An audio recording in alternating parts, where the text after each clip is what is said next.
The message was, आपे उपाय तय आपे वेखै, सतगुर सेवै सो जन लेखै, नानक नाम वसे घट अंतर, गुर कृपा ते पावनिया।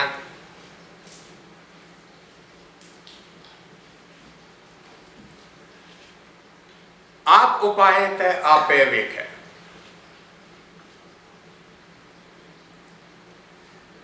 The traditional mindset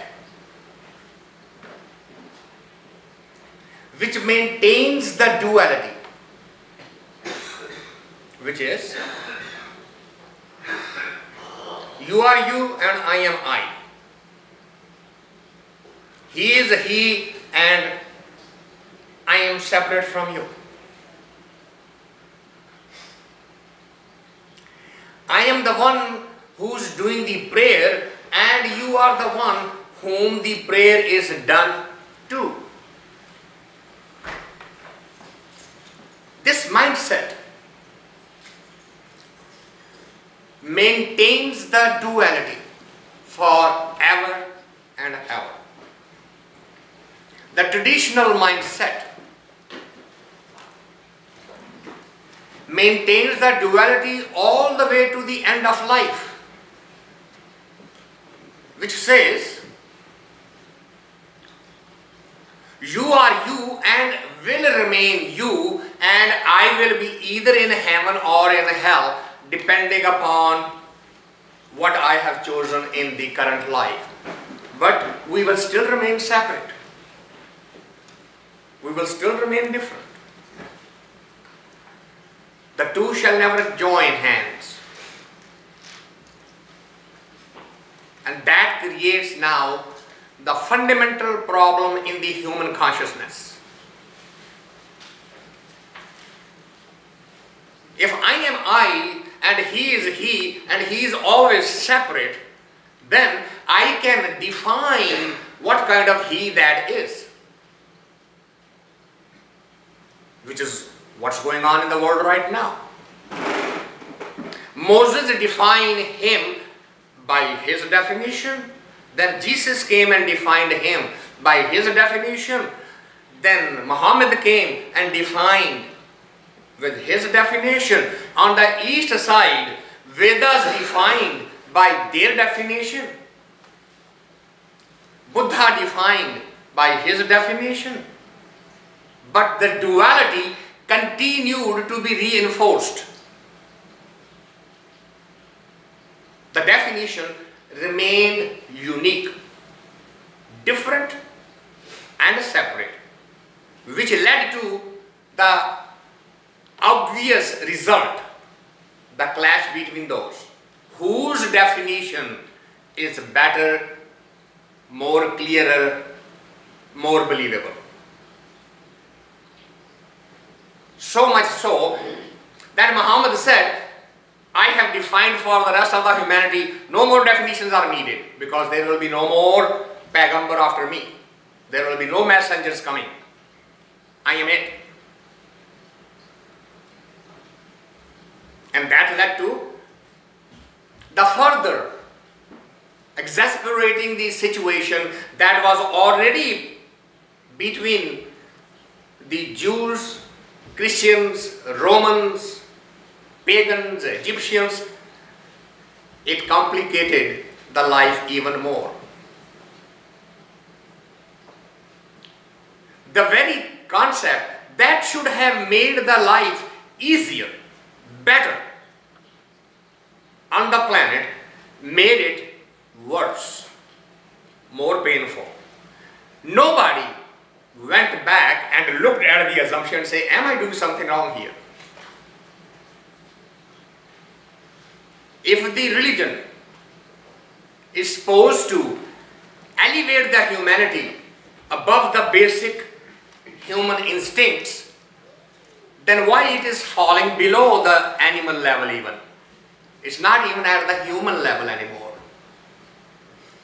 We are worse than the animals anyway. There is no other species on the planet which murders, kills, and tortures its own species. We are the only species. And we never step back and say, what made us like this? If we have evolved from monkeys, at least we should learn to behave like a monkey, not kill each other, not torture each other. In the name of definition of God.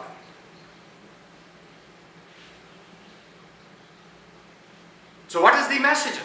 Last time we discussed it. The message is, aap upaa-i-aa te aape rekhe. There are no two. There is no difference. There are no two. You and he are not separate. The Creator is within the creation. The creation is within the Creator. Understand this fundamental. If you are spending the life with the mindset that he shall be he and I shall be I, you are going to be suffering. There is no getting away from it.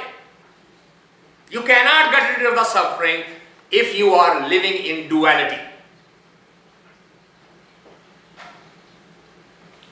Monotheism does not mean you are believing in one Allah. Monotheism means there is only one, mono. There's only one. And there is only one creation, the only begotten Son. Who is the only begotten Son? His creation. He is the non-matter who manifested as a matter. You cannot experience him as a matter. You experience him as a non-matter. Pure energy. Where is that energy? All around you, within you, up, down, side, everywhere. That's why he is omnipresent. That's why he is omniscient. If you say, I am I and he is he, that means there is a gap. Who is filling this gap? Who is present in this gap between you and him? Forget that notion. That is a construct of the brain. Because mind cannot feel comfortable with a continuous flow. A very simple example. Time is a continuum. But we cannot deal with continuum. So what did we do? We divided the time into chunks. Click, click, click. Because if somebody was to ask you, tell me what is the time, and you look at the watch and say the time is this, and if that person asks you again, would you please look again, what is the time? Can you repeat the time again? Because by the time this dialogue took place, the time has moved. You cannot tell the time. Time is a continuum.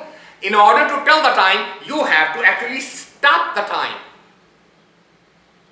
But the time cannot be stopped. But mind cannot deal with it. It feels very uncomfortable. So it slices. Same thing. The creation is a continuum. Ask any scientist, if you took the snapshot of the cosmos today and you focus your telescope at the same space again, is this space same place? The answer is no. It is actually expanding. how long it is going to go on expanding? Will it stop? And they looked again and said, no. As a matter of fact, further it moves, faster it moves. It is increasing the speed every moment of its expansion.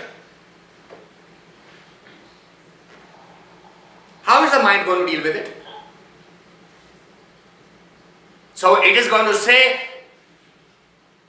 the universe is 13.7 billion light years old. How do you know that? Well, this is how far I have measured today. Okay, fine.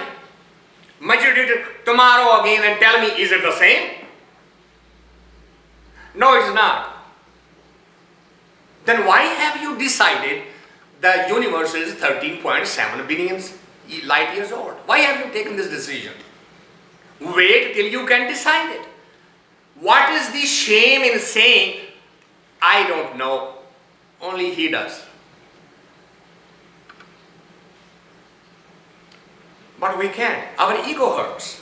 What do you mean? I don't know. Me? A PhD? He doesn't know. Cosmologist doesn't know. Astronomer doesn't know. A chemist doesn't know. How childish. That thought process maintains the separation forever and ever. If you want to experience godliness, not God, not the creator, creationism, creativity, because it is a happening, continuous happening. It has never stopped, it has no beginning, it has no middle, it has no end. It is not going to stop. We will stop. Creativity would not. Why is that? Aap upaa-i te vekhe aape. That is the first statement. He is the creator. The self. Upaa-i, to create. Okay. So, he created me. I understood that. Now, am I seeing him? No. He is seeing himself through me. I am the telescope. That's all. He is the seer. And he is the maker of the telescope. And he is pointing the telescope toward himself. Well, what is the fun in that? Why go to so much trouble? Oh, it's fun. It's a play. It is a game. It's a drama. What is the fun in going seeing a movie? A play? A drama? A dance? Why do we go? Oh, lot of fun. That scene over there, acting over there, choreography, etc. Lot of fun. What do you mean lot of fun? Arey Baba, fun has no cause. Fun has no reason. Fun has no purpose. Have you ever asked a child, son, what are you doing? Mom, I am playing. Why are you playing? What do you think the child is going to say? Mom, it's fun. What else am I going to do? Just having fun. That's what the creator is saying. The creation is the fun. Look at the variety. Look at the different things. Every moment of the creation. It's fun.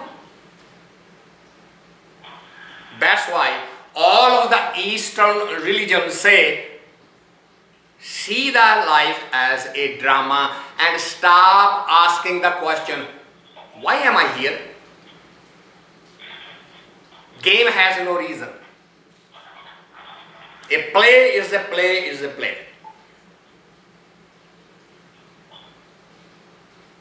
आप उपाय ते आपे वेखे, सतगुरु सेवै सो जन लेखै. Those who are able to understand and accept it, they are on the true path. Lekhai, they count in the journey of life. Those who are insisting on the separation and division between the self and the Creator, they would be lost in the outer world forever. Nanak naam vase ghat intar guru kirpa te paavni-aa. And those who accept it, then they forever and ever merge themselves into His memory.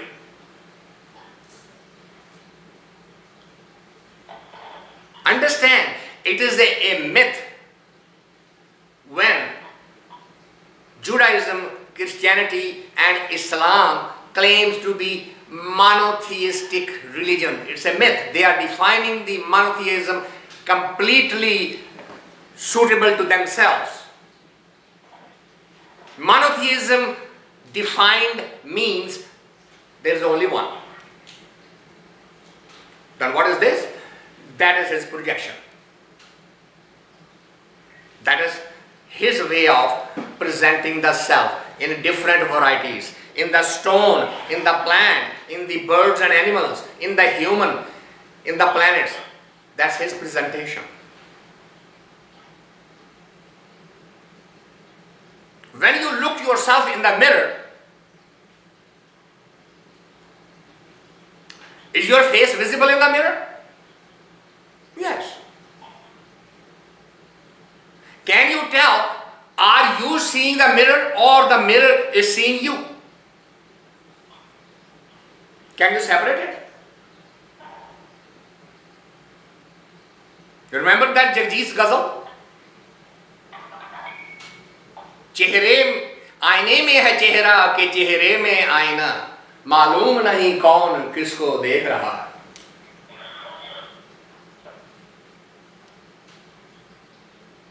The image, the reflection in the mirror. And I am looking at the reflection. I wonder, who is looking at whom? A Zen master called Rinzai was sitting very sadly in the morning, and the students and the disciples came and they said, Master, what is the matter with you today, this morning? You were looking very sad. And he said, I had a dream. So what's so terrible about having a dream? No, the dream was that I became a butterfly. Master, what is so bad about that? I said, no, you don't understand. I am sitting here wondering, is the butterfly dreaming now that I am a man? Is this Rinzai or a dream of that butterfly who I saw in my dream?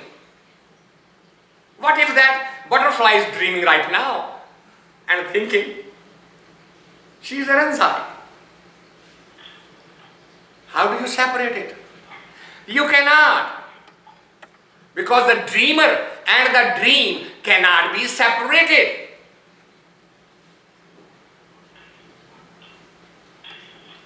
If you turn on the light and the darkness goes away, can you say darkness got scared of the light and ran away?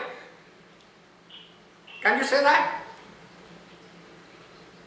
And do you know, darkness only goes as far as the light goes.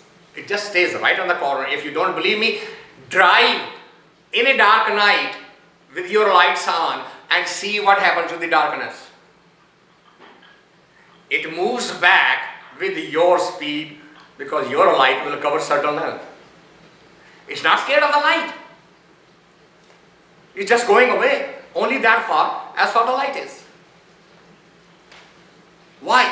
Because the actions are simultaneous. There is no gap between them. There is no separation between them. There is a metaphor that the light goes to God and says, would you please tell the sun not to bother me? What have I done to him? Wherever I am, he comes and destroys me. He said, I never told him to do that. Let me call the sun. So sun is called to the court. Why are you bothering the darkness? So my Lord, you don't even know. I don't know him or her or it. What is darkness? He said, I had a complaint right here in front of me. He said, my Lord, shouldn't the accuser be facing the accused so that they can see each other? Please present the darkness so that I can tell that I have no enmity with you. Now what should the God do? How should the light confront the darkness or the darkness to the light? Because they are joined at the hip. They are simultaneously. When the switch is on, just light is not coming on. Darkness is going out simultaneously. It's one. The Creator and the creation are one. Those who get it, Nanak naam vase ghat antar.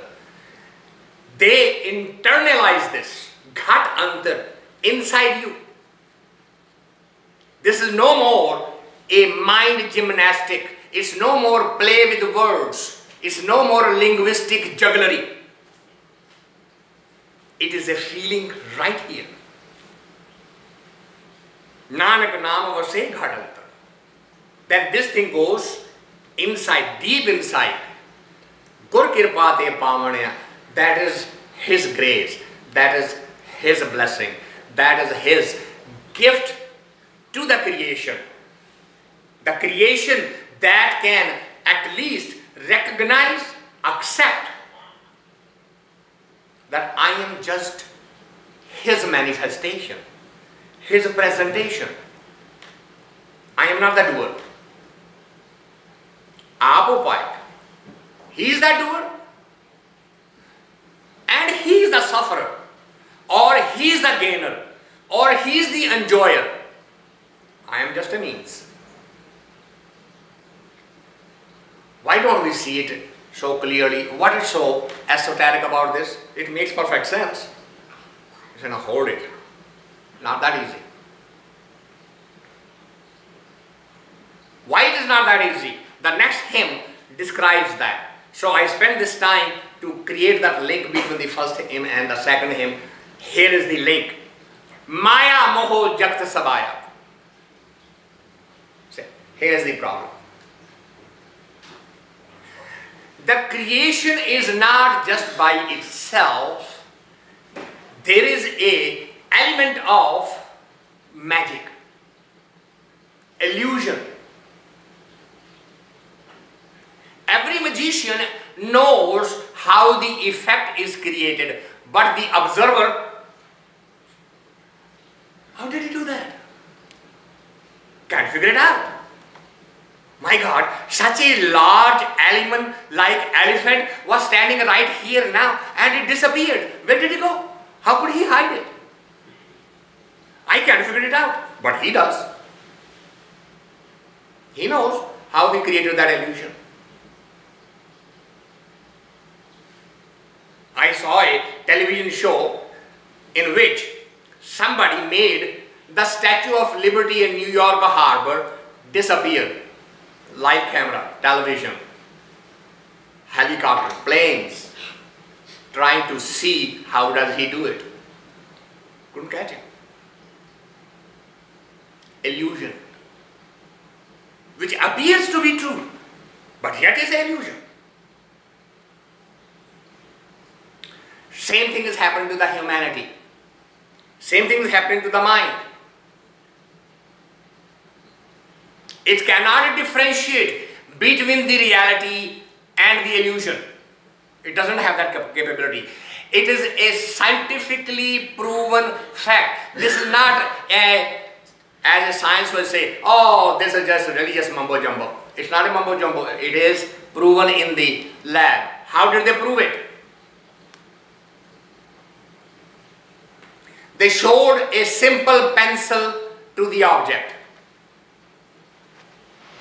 The subject observes the pencil, recognizes the pencil. While the subject is looking at the pencil, they are taking the brain scan and they observe that certain optical nerves and the neurons are firing and certain area of the brain is very active. After that, they took the pencil away from the object, from the subject, and said, close your eyes and imagine seeing a pencil. When the subject said, I am visualizing seeing a pencil right now, they took the scan of the brain again, and to their surprise, exact same area of the brain was active and the same neurons were firing. So now the question is, when the brain first saw the pencil, was the brain seeing the pencil or the projection of the pencil?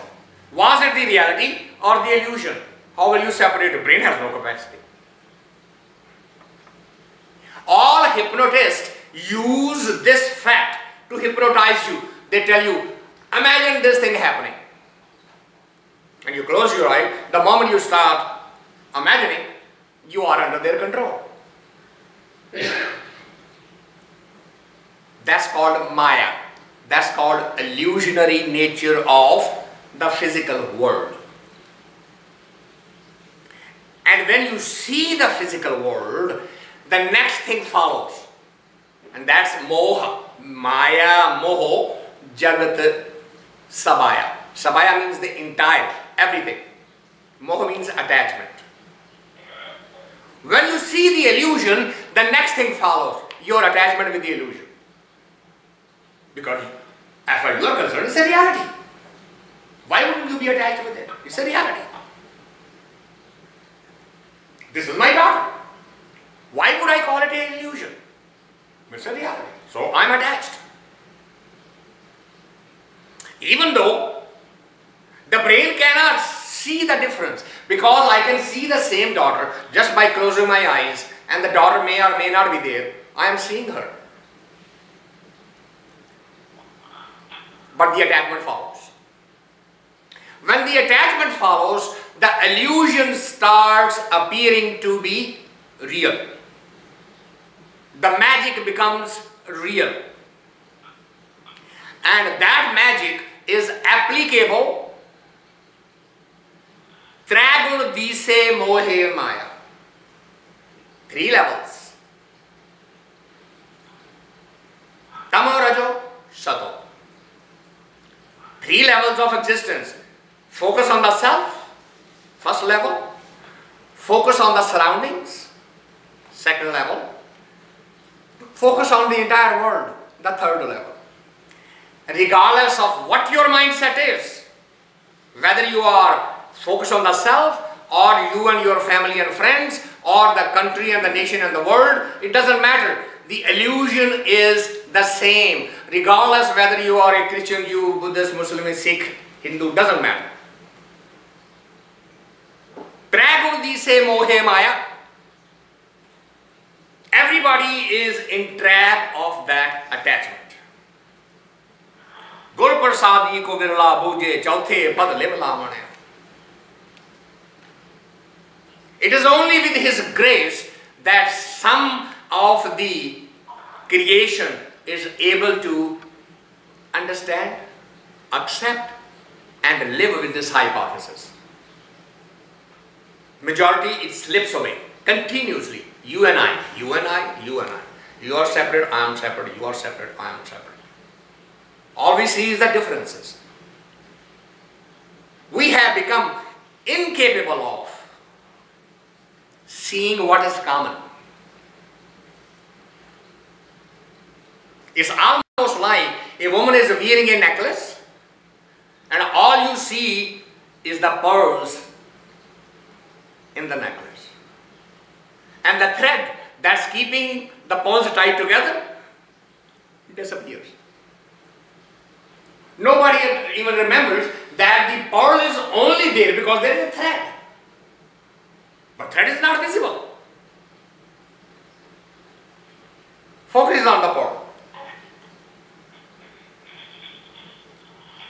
The focus is not on the energy, the one, that mano.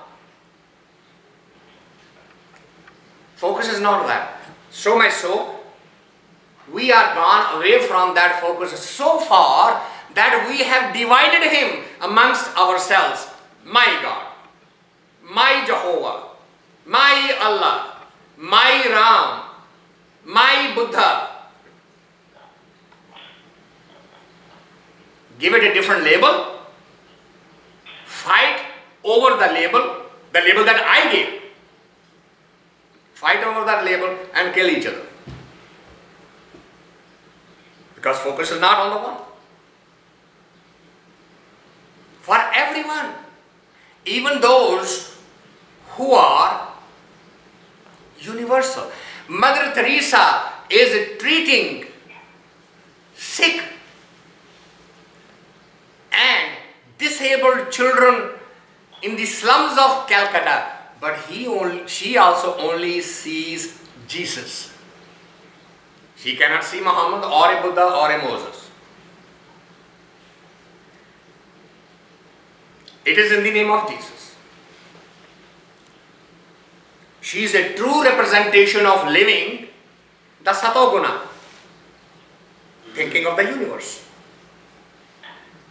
But she is in the same track, can't get out of it. A rare soul understands this. Gur parsaadee ko virlaa boojhai. Some rare soul. Boojhai.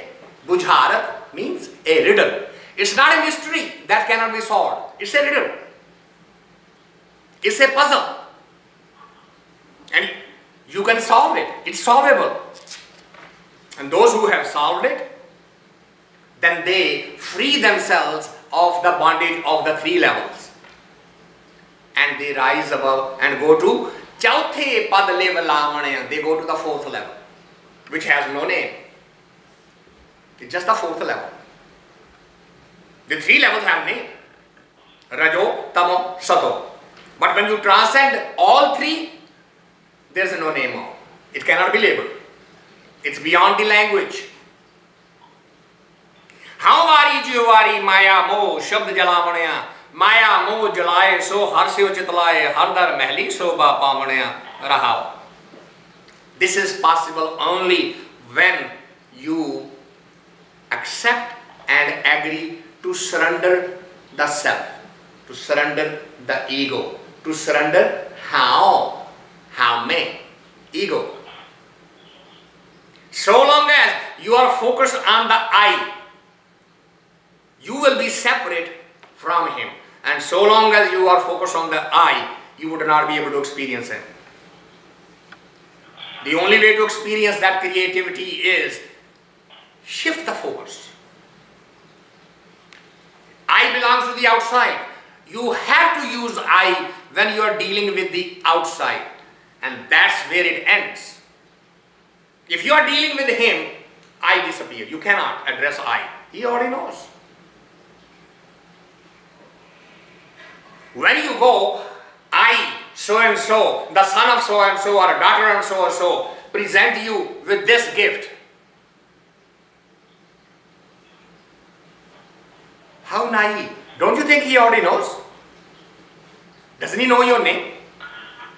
Does he know your shape, form? Whether you are a man or a woman. Does he know that? Doesn't he know what is already in your heart? Because he is sitting right in your heart. He knows before you even have the capacity to articulate it outside. He knew then. Who are you telling? Who are you announcing? Those words are not for him. Those words are for those who are looking at you from outside. That's for the society. You want to say, hey, look at me. I'm a philanthropist. Look how much I'm giving. You need to write my name on a pedestal and put it in front of the church. So and so contributed to the building fund, so much so. He doesn't need to be told. He already knows. You are only asserting your I. You are only further confirming your separation from him. You are committing a crime. You are trying to bribe someone who can never be bribed. Because all donations are eventually saying, I am doing this for you in the hope you will do this for me.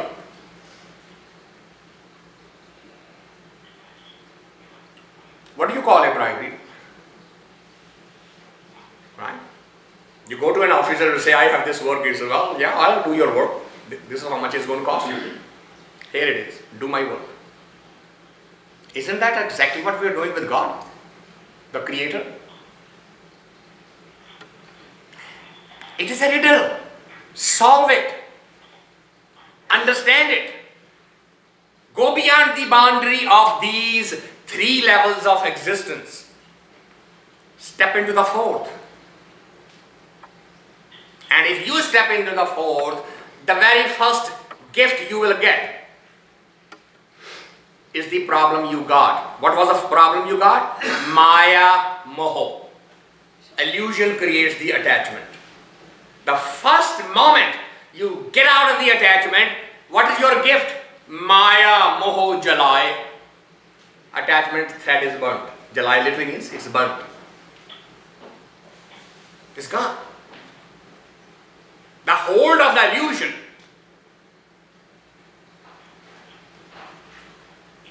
When you are watching a television and there is a sad scene and you have a tissue box sitting next to you and you are crying tears because you are watching a movie, and somebody comes and taps on your shoulder and say, what's the problem with you? Well, look, he is bleeding. Oh, naive person, there is no blood over there, that is ketchup. Nobody died over there. This person is going to walk to the bank laughing all the way. Why are you crying? It is just a dancing of the light. Black and white and yellow and red. Darts are flashing and you think it is happening over there. Why are you crying? And you suddenly sit up and say, you know, you are absolutely right. I was just getting carried away. I thought it wasn't really happening. The drama was so absorbing, the illusion was so real, I thought it is real. That's why I was crying. Now somebody wake you up. Wake up, wake up. It's just an illusion. The moment you drop the illusion, the attachment goes away. Your tears stop.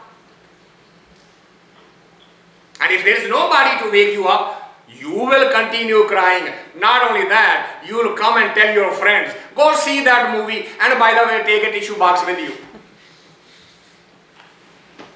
It's a tear jerker, don't you? Have you heard about the word? That movie is a tear jerker. How can a movie be a tear jerker?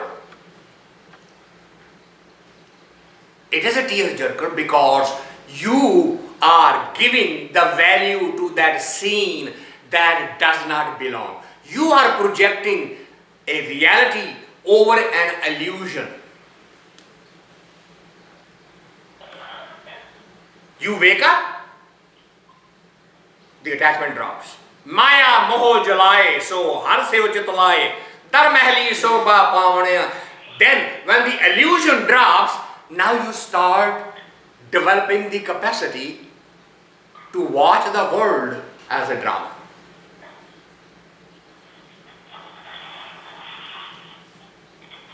You can give the value to this scene. Do you remember on that Friday, you and I sat on the sofa together? You say, so? Oh, you don't remember? What is there to remember? Oh, that was a scene. Well, so what? It was just a scene. Why give it more than value than just one?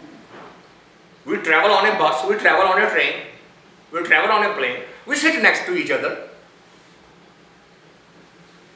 Do we develop that type of a bond? Do we develop that type of a relation? Do we project that type of a reality? Have you ever seen you getting off the bus and somebody saying, you know, journey with you are very enjoyable. Forget my house, I'm going with you. Have you ever seen that? No attachment, yeah. While we were together, we had some fun, we talked. The journey passed very well, the time flew away. Now it's your time to get off. Have a nice life. Now you start seeing every kind of relationship with this mindset. Yeah, I lived 25 years without you. Now you have appeared as my son. Thank you. And then a time will come when I will get off my train and you will still continue on the train. We will say goodbye to each other. No need to cry in the river. No need to create that bond, that attachment. But that happens only if you have solved the puzzle. What's the puzzle? Illusionary nature of the existence. Temporary nature of the existence. Temporary nature of every relationship, bar none. No exception to this rule. Devi Deva Mool hai Maa-i-aa. Simrit Saast Jin upaa-i-aa. Kaam Krodh pasri-aa sansaaye aaye jaa-ay dukh paavni-aa. Simrit Saast. Different types of scriptures. Muslim scriptures, Hindu scriptures, Christian scriptures, Simrit Saast. And what are they for? So they describe the outside world. They talk about jine upaa-i-aa. The one who created the creation also have given the knowledge of the creation. So when you read these scriptures, they do not talk about him, they talk of his creation. What is science doing today? The same thing. They are talking of the creation. The matter is like this, the liquid is like that, the solid is like that, the air is like that. They are just studying the properties of the creation. You find one scientist who has asked a fundamental question.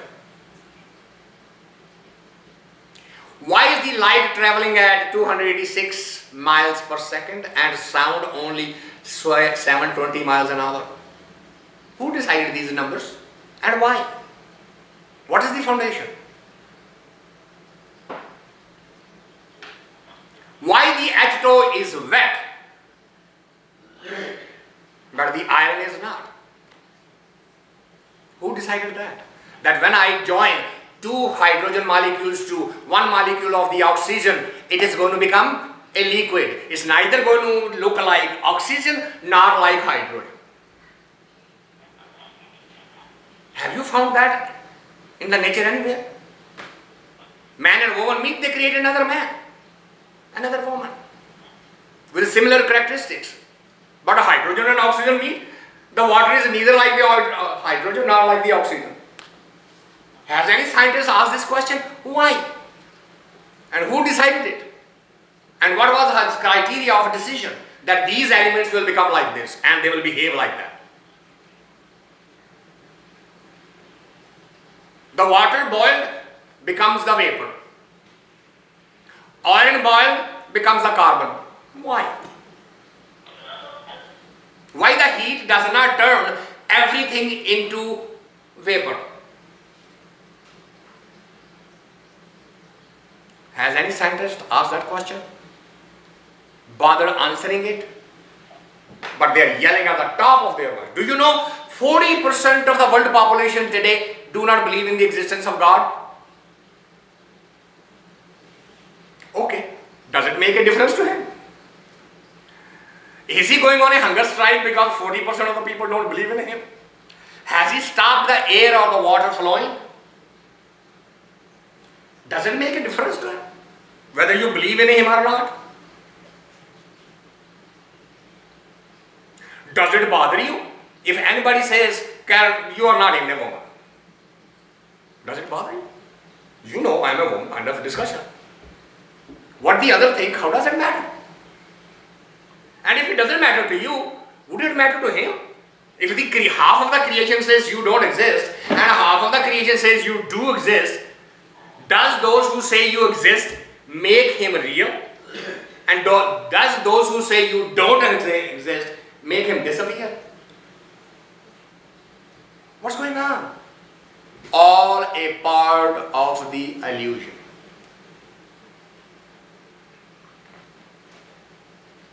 I mean, it's amazing to me. When a scientist says, if I cannot test it in the laboratory, I am not going to believe. If you cannot repeat an experiment again and again and again with the same result, I am not going to believe. Okay. Can you create love in a laboratory? Anger, hate, attachment, greed. How are you going to test if they exist? But doesn't the hatred exist? Hasn't the scientists accepted the hatred and the jealousy? Don't the scientists feel jealous of each other when somebody finds is ahead of somebody else? Have they put that into the test in the lab and say, where did the jealousy come from? What are its components? We know the properties. When it is jealous, you do uncanny things. But it certainly has not been tested in the lab. But we accept it. The scientist is accepting the existence of dark matter and dark energy and black holes. They have seen neither one of them. They cannot create that in the lab. But they know by inference, if the space is bending at a certain point, there must be a very heavy object, and that heavy object is black hole or dark matter. What is keeping them together? Dark energy. But I accept it. It's a deductive reasoning. If the Newton law, Einstein's theory of gravity and the time-matter relationship is proving to be true, if the general theory of relativity proves to be true, that means there is something heavy over there. Whether the telescope can catch it or not, it doesn't matter. It is there. Now they are able to accept that, but they won't accept the intelligence. You can go beyond this riddle when this I, which is making the illusion into a reality, when you drop that, then what happens? You get out of the bondage. What bondage? Simar Devi Deva Mool hai Maa-i-aa. All the god and goddesses are part of the illusion. The moment you say that, my Islamic brothers are going to have a difficult time. Why? Because it was the angel who gave the message to Muhammad. And this is saying this is all an illusion. How am I going to accept it? By the way, I do congratulate our Muslim brothers and sisters, they are celebrating the birthday of Muhammad today. You didn't know that? Today is Eid, celebrating the birthday of Muhammad.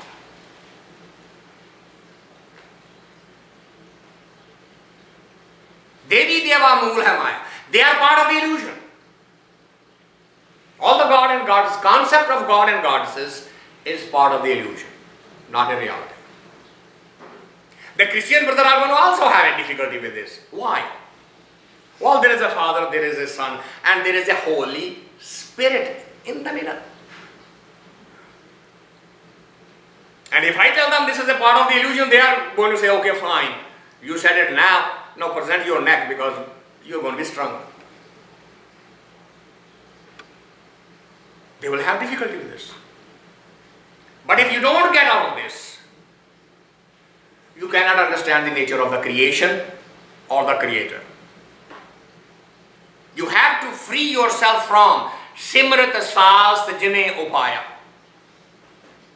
Those scriptures who are binding you into this illusion. You have to free yourself. All organized religion have done nothing but create problem for the human consciousness. Every single of them, no exception, including mine.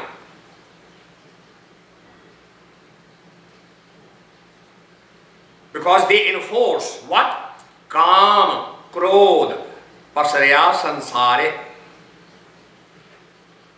The desire and the anger that is born when the desire is not met. Everybody is trapped into that. Everybody is suffering from it.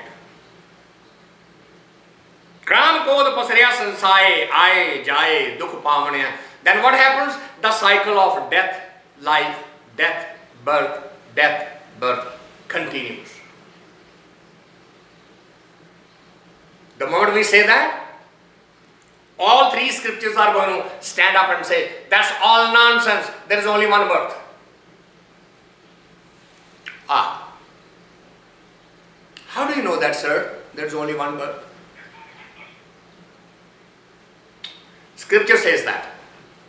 You have one birth. After that, you either go to hell or to heaven. Alright, fine. Have it been proven? Have you put it in the laboratory and tested it? Has anybody come back, given you this message? No, but that's written in the scripture. Okay. Now you can turn the same question over to me and say, well, how do you know there are multiple births? Look at yourself. Why are you different than your brother, your sister? Why are you different? Raised by the same parents, same economic structure, same social structure, same nature and same nurturing. What made you different?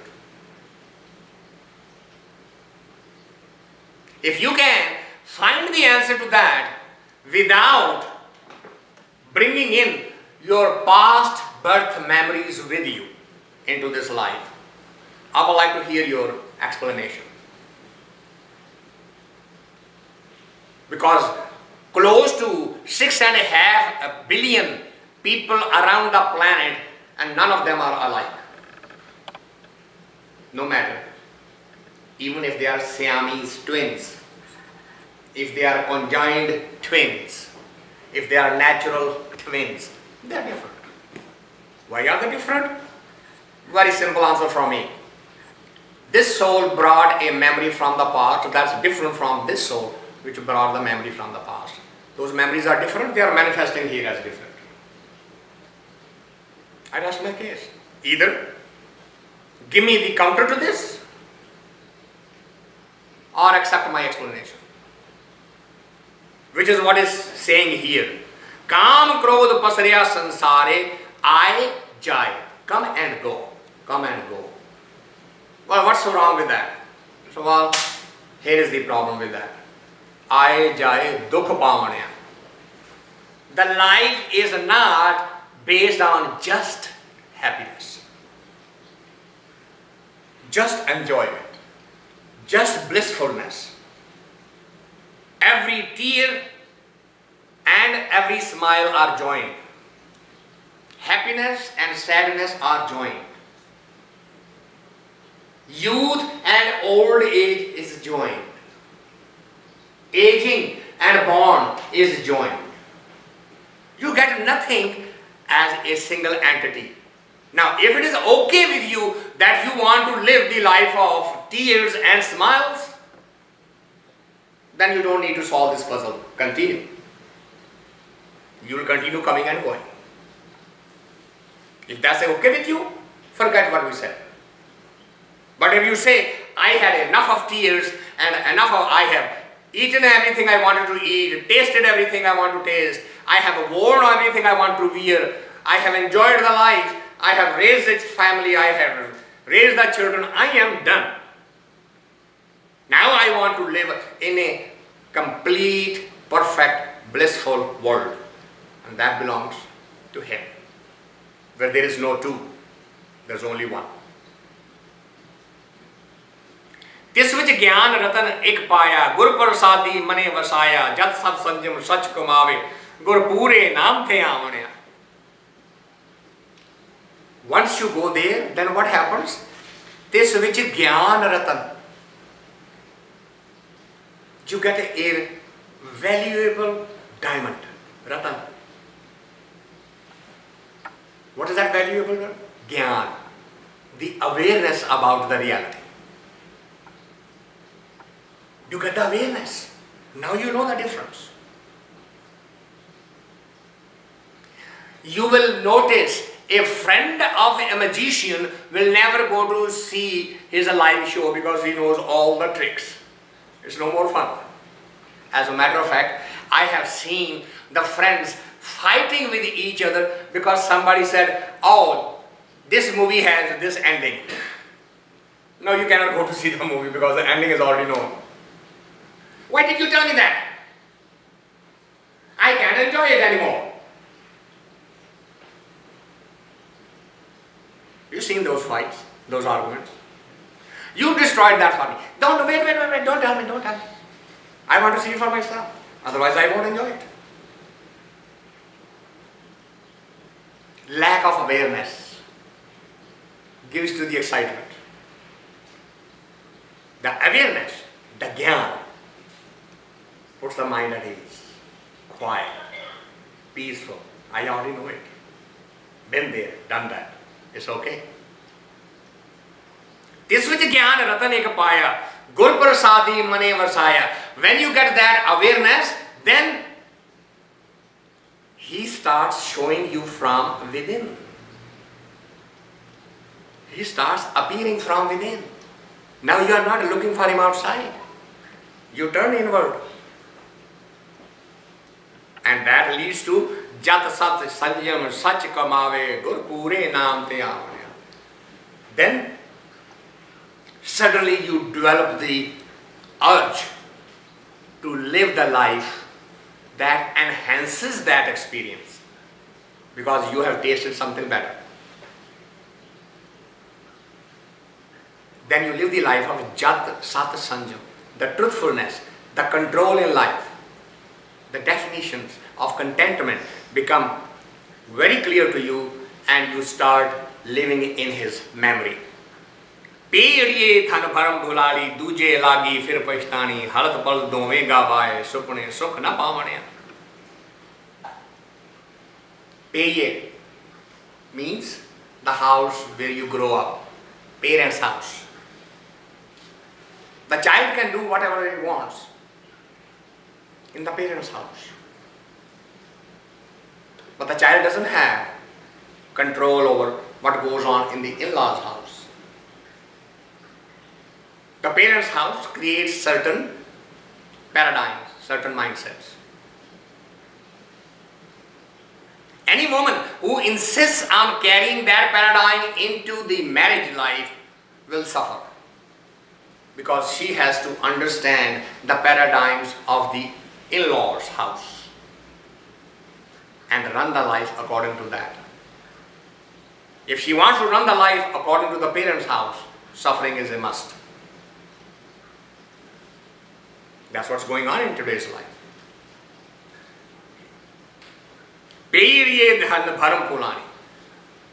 The father's house creates a certain paradigm which creates a conflict. Duje lagi fir pashtani. That creates a conflict, and as the conflict grows, pachotani. You start repenting, you start questioning. And that question leads to halat palat dome gavaa-ay supane sukh na paavni-aa. This life and that life, both are lost. And the life looks like a dream. Life looks like a nightmare, which accomplished absolutely nothing. Regardless of what your age is, if you ask your question today, well, I have lived so many years on this planet, what I have to show for? What is the answer we will give? I got up, I went through my morning routine, took my breakfast, went to work, came home, took my dinner and went to sleep, and started the same routine the next morning. Is there more to show? Am I any different today than I was yesterday? Have I evolved? Have I expanded my mindset, my belief system? Am I spiritually, mystically getting better? If not, how am I different than that little bird or that animal, cow or a dog or a cat? They are doing the same thing. So what I have done? If I haven't done, what is left with me? Halat palat dome gavaa-ay. This lifetime is wasted. That lifetime is not going to be achieved. Both are lost, and there is not a moment of blissfulness. So we'll take a pause here. I thank you all for coming. And now if there are any comments or questions, the lines are still open.